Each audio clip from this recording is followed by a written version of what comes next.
আসসালামু আলাইকুম। আমি আমার ফ্রিজ পরিষ্কার করলাম।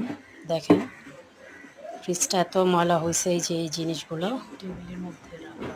আমি আমার ফ্রিজ থেকে বের করেছি। এখন পরিষ্কার করতেছি। পরিষ্কার ময়লা। করার পরে এটা অনেক সুন্দর ড্রয়ার পরিষ্কার হয়েছে করলাম। না? এখানে অনেক কিছু ময়লা ছিল। এই ময়লাগুলো ভালো করে পরিষ্কার করেছি। এখন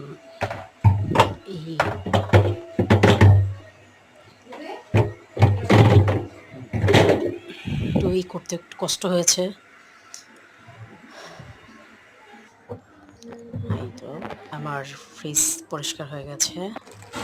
এখন জিনিসপত্র রাখার পালা। আমি এটার মধ্যে ডাউলগুলা রেখে দিই, তাহলে আমার ডালগুলো ভালো থাকে। আর এই সেটটা হচ্ছে আমার সয়া সস,